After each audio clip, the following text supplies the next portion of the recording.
Bismillahirrahmanirrahim. Assalamualaikum warahmatullahi wabarakatuh. Nama saya Fitriana Nur Azizah, NIM 200601110020 dari kelas Matematika A, Fakultas Sains dan Teknologi, Universitas Islam Negeri Maulana Malik Ibrahim Malang. Di sini saya akan mempresentasikan materi aplikasi sistem linier dalam kehidupan sehari-hari.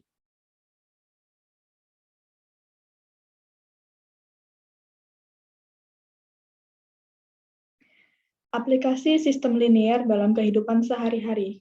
Aplikasi sistem linier dalam kehidupan sehari-hari dibagi menjadi 4. Yang pertama, analisis jaringan. Yang kedua, rangkaian listrik. Yang ketiga, menyeimbangkan persamaan kimia. Dan yang keempat, interpolasi polinomial. Langsung saja ke materi yang pertama, yaitu analisis jaringan. Analisis jaringan. Jaringan adalah sekumpulan cabang tempat sesuatu mengalir. Misalnya, cabang suatu kabel listrik tempat listrik mengalir, pipa tempat air atau minyak mengalir, jalur lalu lintas yang dilalui, lalu lintas kendaraan, atau hubungan ekonomi sebagai tempat uang mengalir. Dalam jaringan, cabang bertemu pada suatu titik yang disebut node, di mana aliran terpisah-pisah. Misalnya, dalam jaringan listrik, node terjadi di mana 3 atau lebih kabel bergabung. Dalam jaringan lalu lintas, mereka terjadi di persimpangan jalan. Dan dalam jaringan keuangan, mereka terjadi di pusat-pusat perbankan di mana uang masuk didistribusikan kepada individu atau institusi lainnya. Dalam studi jaringan, umumnya ada beberapa ukuran numerik dari rate di mana media mengalir melalui cabang. Misalnya, laju aliran listrik sering diukur dalam ampere. Laju aliran air atau minyak dalam galon per menit. Laju aliran lalu lintas kendaraan per jam. Masalah umum yang sering terjadi pada analisis jaringan adalah menggunakan laju aliran yang diketahui di cabang tertentu untuk menemukan laju aliran di semua cabang. Contoh 1, analisis jaringan menggunakan sistem linier. Pada gambar 1.9.1, menunjukkan jaringan dengan 4 node, di mana laju aliran dan arahnya aliran cabang tertentu diketahui. Carilah laju aliran dan arah aliran di cabang yang tersisa. Jawabannya, diketahui X1, X2, dan X3. X1 ditambah X2 sama dengan 30. Itu adalah node A. Kemudian X2 ditambah X3 sama dengan 35. Itu adalah node B. Kemudian X3 ditambah X5 sama dengan 60. Adalah node C. X1 ditambah 15 adalah 55, yaitu node D. 4 kondisi di atas menghasilkan sistem linier sebagai berikut, yaitu X1 ditambah X2 sama dengan 30, X2 ditambah X3 sama dengan 35, X3 sama dengan 45, dan X1 adalah 40. Kemudian, untuk mencari hasil dari X2, maka dilakukan hal sebagai berikut ini, yaitu X1 ditambah X2 sama dengan 30. Pada X1, kita tukar dengan menggunakan 40. Jadi, 40 ditambah X2 sama dengan 30. Kemudian X2 sama dengan 30 dikurangi 40. X2 menjadi minus 10. Sehingga didapatkan X1, X2, dan X3 sebagai berikut. X1 sama dengan 40, X2 sama dengan minus 10, dan X3 sama dengan 45. Karena X2 bernilai negatif, maka arah yang ditetapkan ke aliran pada gambar 1.9.2 salah. Seharusnya aliran di cabang itu menuju ke node A. Kemudian lanjut ke materi kedua, yaitu rangkaian listrik. Analisis jaringan dapat digunakan untuk menganalisis rangkaian listrik yang terdiri dari baterai dan resistor. Baterai adalah sumber energi listrik, dan resistor, seperti bola lampu, adalah elemen yang menghilangkan energi listrik. Pada gambar 1.9.4, menunjukkan diagram skema rangkaian dengan satu baterai, satu resistor, dan saklar. Baterai memiliki kutub positif dan kutub negatif. Saat saklar ditutup, arus listrik dipertimbangkan mengalir dari kutub positif baterai melalui resistor dan kembali ke kutub negatif baterai. Hal itu ditunjukkan dengan panah yang ada pada gambar. Arus listrik yang merupakan aliran elektron berperilaku seperti aliran air melalui pipa. Baterai bertindak seperti pompa yang menciptakan tekanan listrik. Untuk meningkatkan laju aliran elektron, dan resistor bertindak seperti pembatas untuk mengurangi laju aliran elektron. Istilah teknis untuk tekanan listrik adalah potensial listrik, memiliki satuan volt. Resistor atau hambatan biasanya diukur dalam ohm. Laju aliran elektron dalam kawat disebut arus, memiliki satuan ampere. Efek yang tepat bagi sebuah resistor diberikan oleh hukum berikut ini, yaitu hukum ohm, yang berbunyi, jika arus I ampere melewati resistor dengan R ohm, maka terjadi penurunan volt E dalam potensial listrik, yaitu produk arus dan hambatan itu adalah E sama dengan I dikali R. Jaringan listrik tipikal akan memiliki banyak baterai dan resistor yang digabungkan oleh beberapa konfigurasi kabel. Titik di mana 3 atau lebih kabel dalam jaringan digabungkan disebut node atau titik persimpangan. Cabang adalah kabel yang menghubungkan dua node, dan loop tertutup adalah rangkaian cabang terhubung yang dimulai dan diakhiri pada node yang sama. Contohnya dapat dilihat pada gambar 1.9.5 yang memiliki dua node, 3 loop tertutup, 2 loop dalam, dan 1 loop luar. Perilaku arus pada node dan di sekitar loop tertutup diatur oleh dua hukum dasar. Yang pertama adalah hukum arus Kirchhoff yang berbunyi, hukum arus Kirchhoff, jumlah arus yang mengalir ke setiap node sama dengan jumlah arus yang mengalir keluar. Kemudian hukum tegangan Kirchhoff yang berbunyi dalam satu traversal loop tertutup, jumlah tegangan naik sama dengan jumlah penurunan tegangan. Kemudian contoh kedua, sirkuit dengan satu loop tertutup. Soalnya, tentukan arus I di sirkuit yang ditunjukkan pada gambar 1.9.8. Jawab, karena arah yang diberikan ke arus yang melalui resistor adalah sama dengan arah loop, maka ada penurunan tegangan pada resistor. Menurut hukum Ohm, penurunan tegangan ini adalah E sama dengan I dikali R sama dengan 3 dikali I. Hal itu juga karena arah yang ditetapkan pada loop adalah dari kutub negatif ke kutub positif pada baterai. Kemudian terjadi kenaikan tegangan sebesar 6 volt pada baterai. Dari hukum tegangan Kirchhoff didapatkan 3I sama dengan 6, maka I sama dengan 2. Dari situ dapat kita simpulkan bahwa arusnya adalah I sama dengan 2A. Karena I bernilai positif, maka arahnya ke aliran arus sudah benar. Materi ketiga, menyeimbangkan persamaan kimia. Senyawa kimia diwakili oleh rumus kimia yang menggambarkan atom pembentuk molekul mereka. Misalnya, air terdiri dari 2 atom hidrogen dan 1 atom oksigen. Jadi rumus kimianya adalah H2O, dan oksigen stabil terdiri dari 2 atom oksigen. Jadi rumus kimianya adalah O2. Ketika senyawa kimia digabungkan dalam kondisi yang tepat, atom-atom dalam molekul mereka mengatur ulang untuk membentuk senyawa baru. Contoh, saat metana terbakar, metana atau CH4 dan oksigen stabil atau O2 bereaksi membentuk karbon dioksida atau CO2 dan air H2O. Hal ini ditunjukkan dengan persamaan kimianya yaitu CH4 ditambah O2, CO2 ditambah H2O.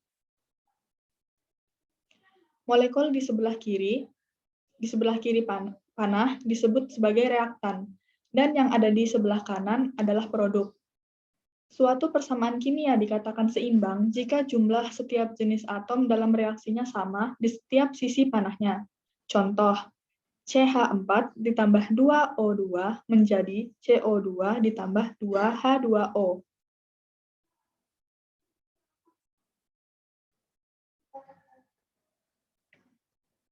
Contoh yang ketiga, menyeimbangkan persamaan kimia menggunakan sistem linier. Soal, setarakan persamaan kimia berikut ini menggunakan sistem linier, yaitu HCl ditambah Na3PO4 menjadi H3PO4 ditambah NaCl. HCl sebagai asam hidroklorik, Na3PO4 sebagai sodium fosfor, H3PO4 sebagai asam fosfor, dan NaCl sebagai sodium klorida. Kemudian jawabannya adalah, misalkan, X1, X2, X3, dan X4 adalah bilangan bulat positif yang menyeimbangkan persamaan, sehingga menjadi X1 HCl ditambah X2 Na3PO4 menjadi X3 H3PO4 ditambah X4 NaCl. Kemudian samakan jumlah atom pada kedua sisi panah. 1x1 sama dengan 3x3. Itu adalah milik hidrogen. Kemudian 1x1 sama dengan 1x4 adalah klorin. 3x2 sama dengan 1x4 adalah natrium. 1x2 sama dengan 1x3 adalah fosfor. 4x2 sama dengan 4x3 adalah oksigen. Kemudian, didapatkan sistem linier homogen sebagai berikut, yaitu X1 dikurangi 3x3 sama dengan 0, X1 dikurangi X4 sama dengan 0, 3x2 dikurangi X4 sama dengan 0, X2 dikurangi X3 sama dengan 0, 4x2 dikurangi 4x3 sama dengan 0. Dari sistem linier di atas, didapatkan matriks baris eselon tereduksi sebagai berikut ini. Baris pertama yaitu 1, 0, 0, min 1, 0. Baris kedua 0, 1, 0, minus sepertiga, 0. Baris ketiga 0, 0, 1, minus sepertiga, 0. Baris keempat 0, 0, 0, 0. Baris kelima 0, 0, 0, 0, 0. Sehingga dari matriks tersebut kita mendapatkan hasil X1 adalah T, kemudian X2-nya adalah T per 3, X3 adalah T per 3, dan X4-nya adalah T. Kemudian kita misalkan T sebagai bilangan bulat 3, sehingga diperoleh X1 sama dengan 3, X2 sama dengan 1, X3 sama dengan 1, dan X4-nya adalah 3. Kemudian menghasilkan 3HCl ditambah Na3PO4 menjadi H3PO4 ditambah 3NaCl. Kemudian materi yang terakhir adalah interpolasi polinomial. Nah, masalah penting dalam berbagai aplikasi adalah menemukan polinomial yang grafiknya lolos melalui serangkaian titik tertentu di suatu pesawat. Ini disebut sebagai polinomial interpolasi. Contoh paling sederhana adalah mencari polinomial linier. Px sama dengan Ax ditambah B. Grafiknya melewati dua titik berbeda yang diketahui sebagai X1 dan Y1, kemudian X2 dan Y2. Di sumbu XY seperti pada gambar di 1.9.10. Garis Y sama dengan AX ditambah B. Dan agar garis ini melewati titik X1, Y1, dan X2, Y2, maka didapatkan Y1 sama dengan AX1 ditambah B. dan Y2 sama dengan AX2 ditambah B. Oleh karena itu, koefisien yang tidak diketahui A dan B dapat diperoleh dengan menyelesaikan sistem linear AX1 ditambah B sama dengan Y1, AX2 ditambah B sama dengan Y2. Dari sistem linear tersebut didapatkan A sama dengan Y2 dikurangi Y1 per X2 dikurangi X1, dan B-nya adalah Y1 dikali X2 dikurangi Y2 dikali X1 per X2 dikurangi X1. Karena X1 tidak boleh sama dengan X2, jadi contoh garis Y sama dengan AX ditambah B yang melewati titik-titik tersebut, yaitu 2,1 dan 5,4, dapat diperoleh dengan mengambil X1 Y1-nya adalah 2,1 dan X2 Y2-nya adalah 5,4. Dari hal itu diperoleh A-nya adalah 4 dikurangi 1 per 5 dikurangi 2, hasilnya adalah 1. Kemudian B-nya adalah 1 dikali 5 dikurangi 4 dikali 2 per 5 dikurangi 2, hasilnya adalah minus 1. Maka diperoleh persamaan garisnya adalah Y sama dengan X dikurangi 1. Dapat dilihat pada gambar 1.9.11. Kemudian teorema interpolasi polinomial. Teorema ini berbunyi, diberikan setiap titik N dalam bidang XY yang memiliki koordinat X berbeda. Ada titik polinom unik dengan derajat N dikurangi 1 atau kurang yang grafiknya melewati titik-titik tersebut. Contoh 4, interpolasi polinomial oleh eliminasi Gauss-Jordan.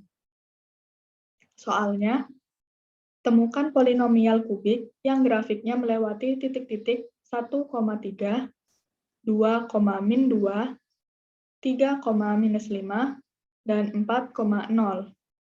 Jawabannya adalah gunakan polinomial interpolasi dengan pangkat N sama dengan 3, sehingga didapatkan Px sama dengan A0 ditambah A1x ditambah A2x2 ditambah A3x3. Notasikan X dan Y dengan titik-titik yang sudah diberikan, sehingga didapatkan X1 adalah 1, X2 adalah 2, X3 adalah 3, X4 adalah 4, dan Y1 adalah 3, Y2 adalah minus 2, Y3 adalah minus 5, dan Y4 adalah 0. Kemudian dapatkan matriks yang diperbesar untuk sistem linear yang tidak diketahui A0, A1, A2, dan A3 adalah sebagai berikut.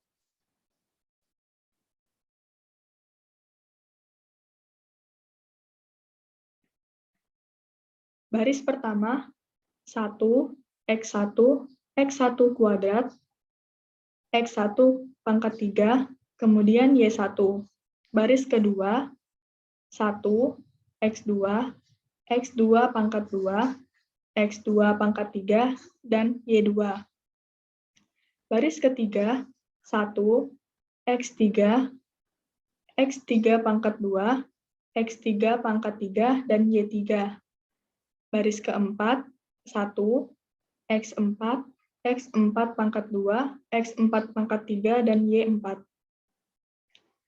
Dari matriks tersebut, maka dihasilkan baris pertama yaitu 1, 1, 1, 1, 3, baris kedua 1, 2, 4, 8, minus 2, baris ketiga 1, 3, 9, 2, 7, dan minus 5, dan baris keempat 1, 4, 16, 6, 4, dan 0.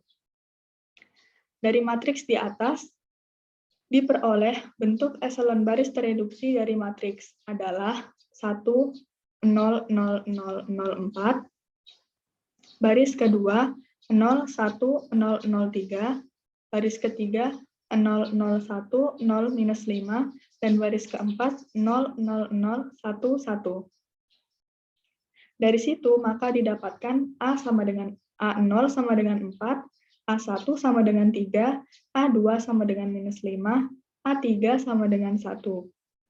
Jadi, interpolasi polinomialnya adalah Px sama dengan 4 ditambah 3x dikurangi 5x2 ditambah x3. Grafik polinomial dan titik-titik yang diberikan dapat dilihat pada gambar 1.9.12. Sekian presentasi dari saya. Semoga dapat memberikan manfaat bagi kita semua. Kurang dan lebihnya mohon dimaafkan. Terima kasih. Wassalamualaikum warahmatullahi wabarakatuh.